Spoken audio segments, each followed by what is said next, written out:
The 20th century was a momentous one in many ways. Advances in technology changed the world almost beyond recognition. In 1903, the Wright brothers proved that powered flight was possible.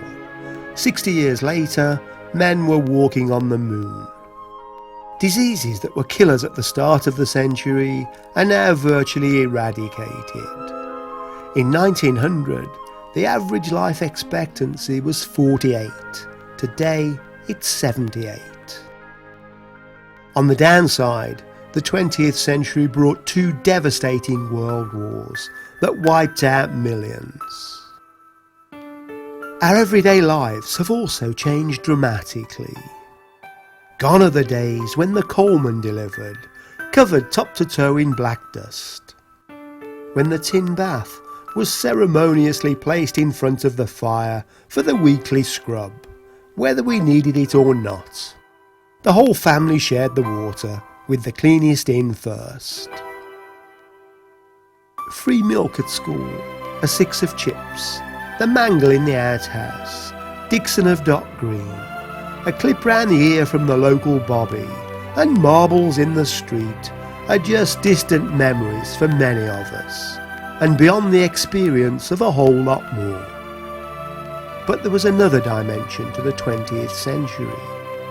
This was also the first full century to be recorded on film, and the images left behind, both moving and still, give us a unique opportunity to tell the story of the way we were.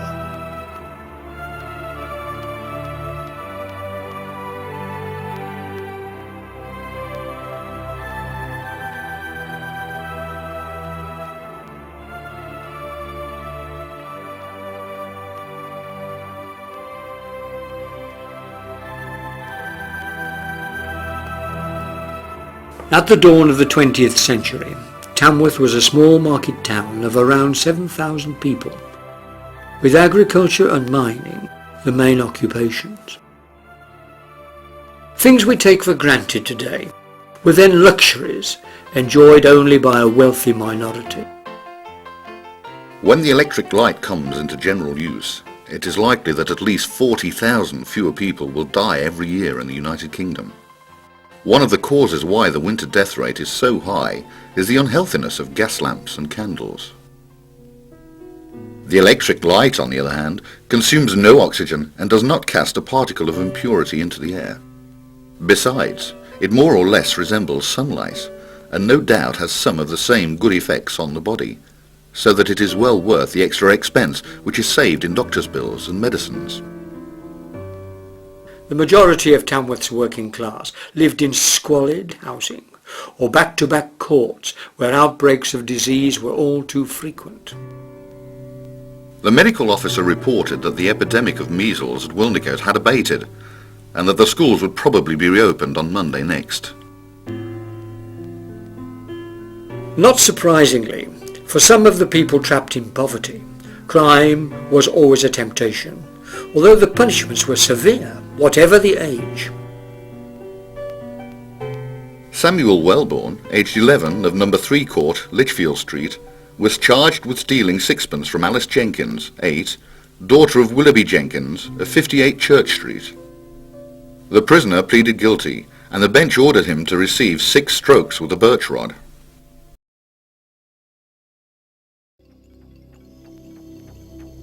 As yet, there was no social security system to protect against absolute poverty, and those at the very bottom of the social pile faced the daunting prospect of the Tamworth Workhouse, administered by the Board of Guardians. Thomas Carr, able-bodied pauper, was charged with refusing to perform his allotted task at the workhouse. He was sent to jail for 14 days with hard labour. Since the Reform Act of 1884, approximately 60% of adult men had the right to vote, a privilege still denied to women, whose sole purpose in life, it seems, was to keep their men happy. The advice in the Herald must therefore have been extremely useful. We all know how some women, after a year or two of married life, get careless about their dress. They seem to think that their fortune is made, and it isn't necessary to arrange the hair becomingly and put on a pretty gown just for their husbands. This is all wrong, and it is an error that arises from laziness. Take a woman's advice, and if you can have but one attractive gown, let that be one to wear indoors. Endeavour to have daintily arranged hair and a neat and simple costume for breakfast. And in fact study to make yourself just as winsome after the fish is landed as when you were not so sure of him. The passing of the Victorian era brought a gradual change in attitudes to poverty, and the whole question of the welfare and conditions of the working classes. The movement, though, was not without its critics, and the growing popularity among workers for taking holidays seems to have been causing concern. There is abundant evidence that the August bank holiday this year has shown a marked development, not only in the number of holidaymakers, but in the elasticity which the term bank holiday is regarded. Numbers commence the bank holiday on the previous Friday and do not end it till Tuesday or Wednesday. This is due in the first instance undoubtedly to the railway companies, who have held out inducements by means of cheap weekend fares. The fact is that these so-called weekend trips are mostly in favour with the artisan and commercial classes, and one result of their popularity is that at the period of the bank holidays, works and factories close down for 2 or 3 days, and in some cases for a whole week.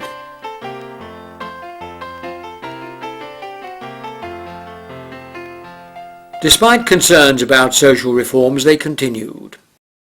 In 1911, national insurance was introduced to provide benefit for certain workers in times of sickness and unemployment. And locally, serious efforts were being made to improve living standards.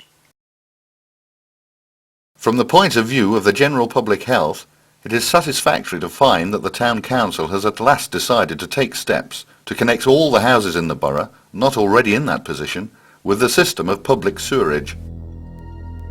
But soon it was events on the continent that were making the news. In common with the rest of the country, our district was in a state of excitement during the tense period when the issue of peace or war with Germany was in the balance. Every evening the streets have been crowded with people discussing the latest news. On Thursday we had a report that a German spy had been captured in the town, but inquiry showed that it arose over some harmless outdoor sketching engaged in by a resident. Orders for the mobilization of troops were received at Tamworth on Tuesday evening. Notices of the call to the territorials to mobilize and to the Army Reserve to rejoin the colours were posted in prominent parts of the town at dusk and were eagerly read by crowds of people. The men appeared to be delighted at their prospective experience. The company left at 6:30 on Thursday morning for the march to Burton-on-Trent to complete their mobilisation amid the hearty cheers of a numerous crowd.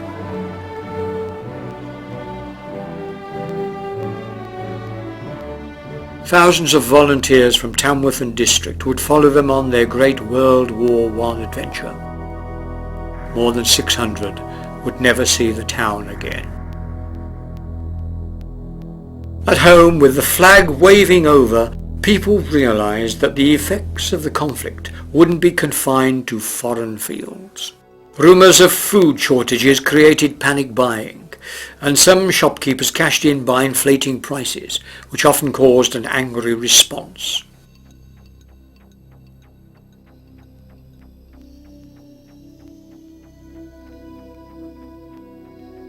We heartily endorse the Mayor's strong appeal to the people not to get into a panic over the supplies of food and coal. There is no need for people to lay in stocks of food in expectation of a scarcity. At this stage, it was still widely believed that the war would be over by Christmas. Of course it wasn't, and as the conflict dragged on, expectation of a scarcity became a reality.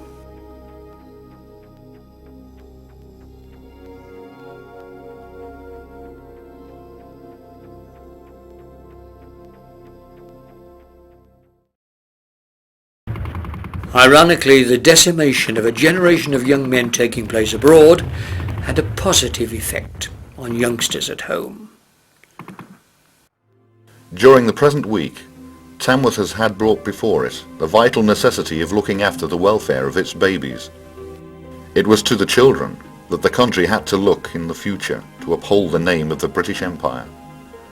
Those who were going to take the places of our heroes who had fallen should be fit and able to run the race which was always going to take place in this world, in competition with other nations, so that we could keep our British flag flying all over the world. With so many young men away fighting, women were given the opportunity to prove they were capable of more than arranging their hair becomingly and putting on a pretty gown.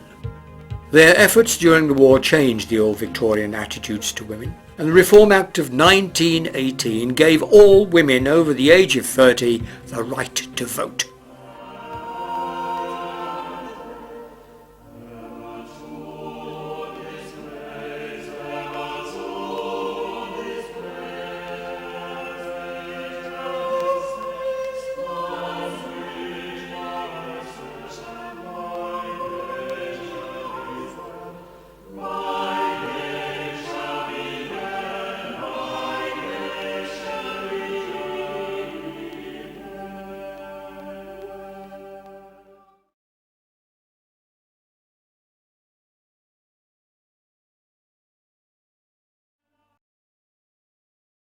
Many of our readers no doubt read in the newspapers at the end of last week of the wonderful demonstration of wireless telephony that took place at Chelmsford. Messages spoken by a reporter of the Daily Mail into a telephone were, without the intervention of the usual wire, heard through the ordinary receiver at the London office of the paper quite distinctly. The messages were also picked up at other towns, where wireless installations have been set up by the Marconi Company, and our readers will be pleased to know that Tamworth was one of those places. A fact which proves that our town, however much of a back number some of us may think it to be, is at any rate well to the front in one branch of science. A scramble for a piece of the action surrounding this communication revolution followed. Meanwhile, a transport revolution was gathering pace.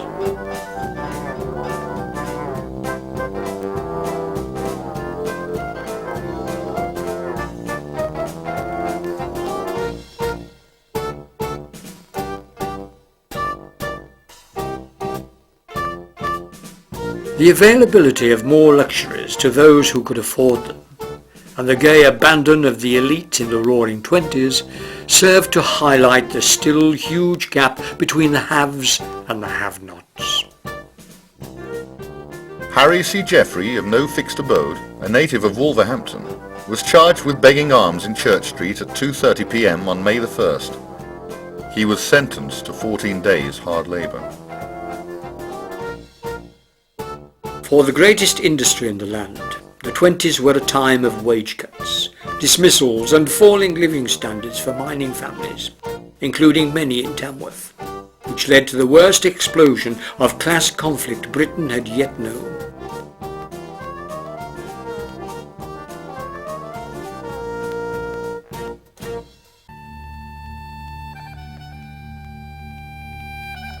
The General Council of the Trades Union Congress on Saturday decided to order a general strike to begin at midnight on Monday in support of the miners, who had ceased work. On Saturday, a proclamation was made by the King that a state of emergency exists.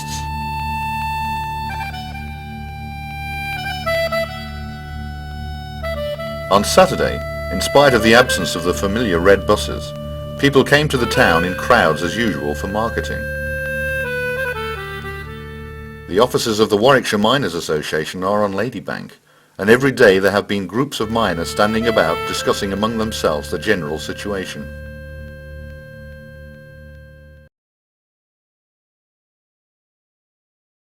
The Tamworth authorities remained solidly behind the miners. Moving a vote of thanks to the mayor and artistes, Mr. Jones, representing the miners, said that if every mayor in the country had done what their mayor had done that night in associating himself with the men on strike, that strike would be finished.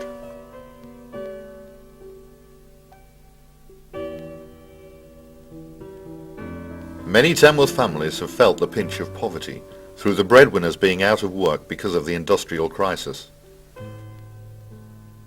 One or two organisations have taken a lead in feeding the children belonging to the most needy families. A number of families most seriously affected have been receiving out relief from the Board of Guardians of the workhouse. Eventually, sheer desperation saw the strike gradually peter out. Although the government claimed victory, the events of 1926 played their part in pushing through legislation for further social reforms, which included a more reliable system of providing for the unemployed or sick, to replace the old charity-based workhouse. It may be assumed that the members of Boards of Guardians, as such, have accepted with resignation, although with heavy hearts, the proposals of the government for their disbandment. Tamworth Workhouse embarked on a new career as St Edith's Hospital. The decade had also brought other changes to the town. The borough, before its extension, was one of the most congested outside London. There were more people to the acre living in Tamworth than in the majority of towns. It had no playing fields, no public gardens. The boundary extension had allowed new council houses to be built at Mile Oak and Borough Park. Piecemeal development of land south of the river had provided some space for sports activities, alongside the town's refuse tip near Kettlebrook Ditch. Although this was frequently submerged by floodwater, which deposited much of the refuse back in town. The council came up with a radical plan to improve the situation and provide Tamworth with an enviable facility.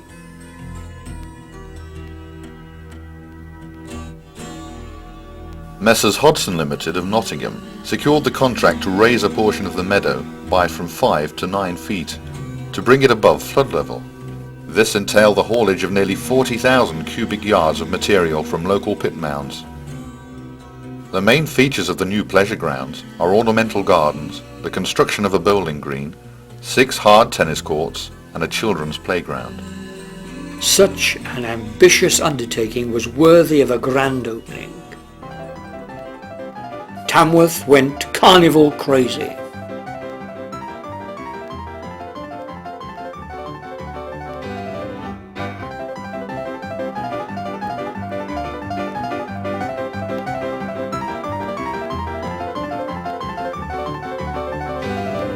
The official opening of the new pleasure grounds at Tamworth Castle by the Earl of Harrowby, who was accompanied by the Countess of Harrowby, on Wednesday afternoon, formed a fitting send-off for the carnival. The Mayor, Councillor W.T. Olver, JP, invited members of the corporation, the officials and their wives, with other representatives of the religious, professional and official life of the town, as well as officials of the Carnival Committee to the ceremony. The party met at the Town Hall.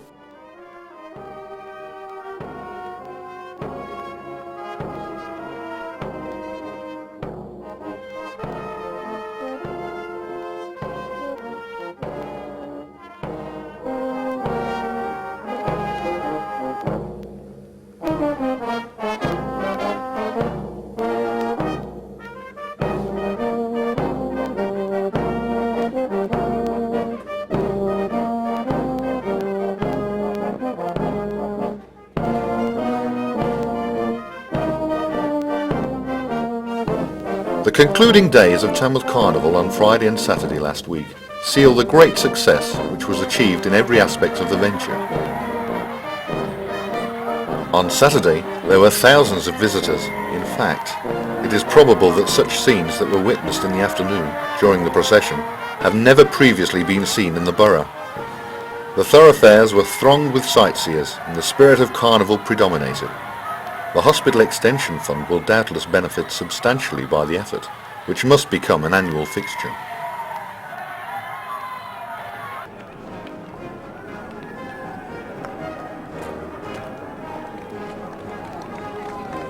By 1935, plans were afoot to enhance Tamworth's leisure facilities still further. In considering the need for new baths, the Council had regard to the question as to whether covered-in or open-air baths should be provided. It was, of course, impossible for a borough the size of Tamworth to construct both kinds, and therefore a choice had to be made. The increasing popularity of open-air bathing, the suitability of the castle pleasure grounds as a site, and other factors led the council to favour open-air baths. A scheme estimated to cost £15,132 was adopted and was approved by the Ministry of Health.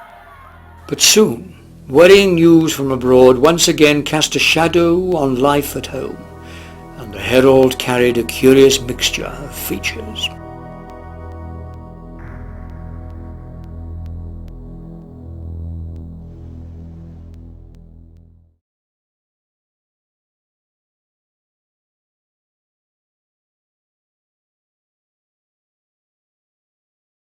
This morning, the British ambassador in Berlin handed the German government a final note stating that unless we heard from them by 11 o'clock, that they were prepared at once to withdraw their troops from Poland, a state of war would exist between us. I have to tell you now that no such undertaking has been received, and that consequently this country is at war with Germany.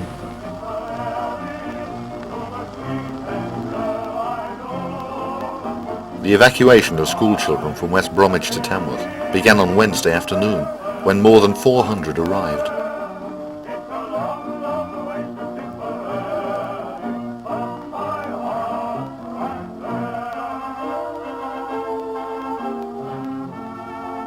The justices wish the general public of the borough to know that the lighting regulations now in force are not being properly observed.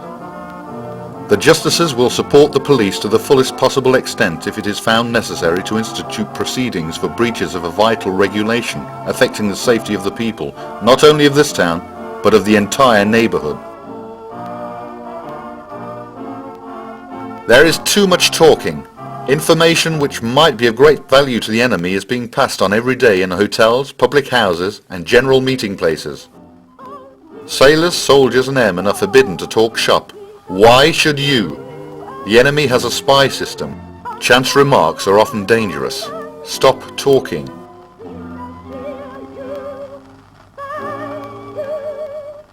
The expected invasion never materialised, and in a period dubbed the Phony War, many of the evacuees drifted back home. By mid-June, France had surrendered. Dunkirk had become part of historical legend. The Phony War had become something rather more real, and the evacuees were back in greater numbers. In some cases, not always welcomed with open arms. Cases have occurred where householders have persuaded or ordered evacuated persons to leave their billets. Legal proceedings are being taken. Waging war is an expensive business, and the government took every opportunity to raise money. Some traders rather shamelessly appealed to their customers' patriotism to peddle their wares.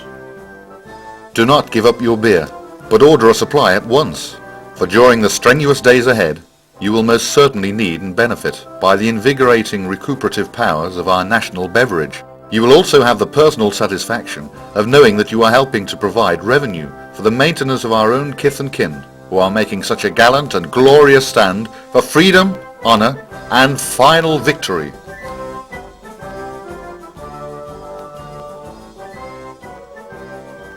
During the enemy raids last weekend, no military damage was caused. The raiders had to make their way through an intense barrage of anti-aircraft fire, and from all directions, they must have realised the strength of our defences.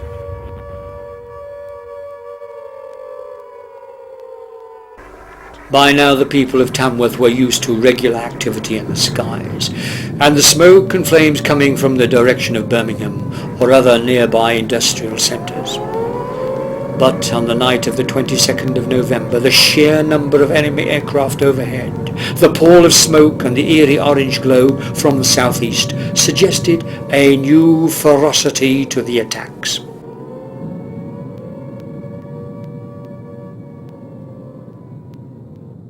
The following day's Herald confirmed it, and unusually named the target.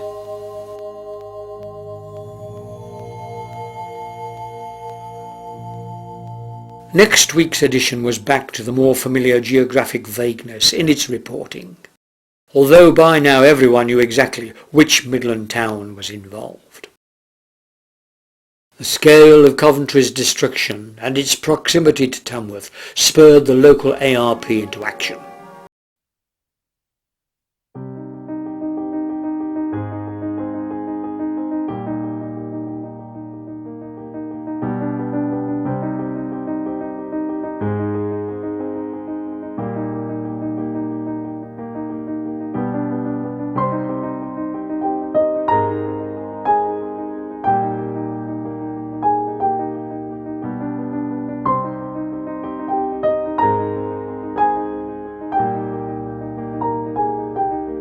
To be able to distinguish between the difference in sound between a falling bomb, a shell rushing through the air towards the enemy aircraft, and pieces of shell which, having done their job miles up, come quickly to earth. You should not hesitate to duck if a whistling sound warns you that a bomb is approaching.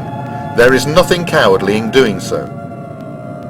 Shells from our guns make a different sound, a sound that rushes through the air, a pleasant, reassuring sound. By Christmas, the threat of imminent invasion had passed, although air raids continued, and the Tamworth area was still home to a large number of evacuees.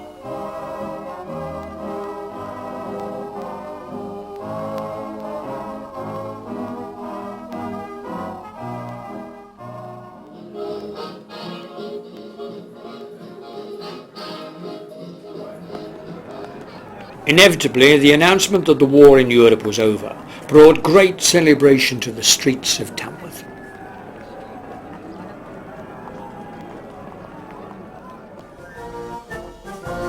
The 8th of May was designated as the official Victory in Europe Day, and Tamworth made its plans.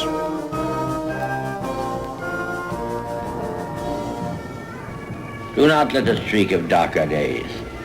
Let us speak rather of sterner days. These are not dark days. These are great days. The greatest our country has ever lived.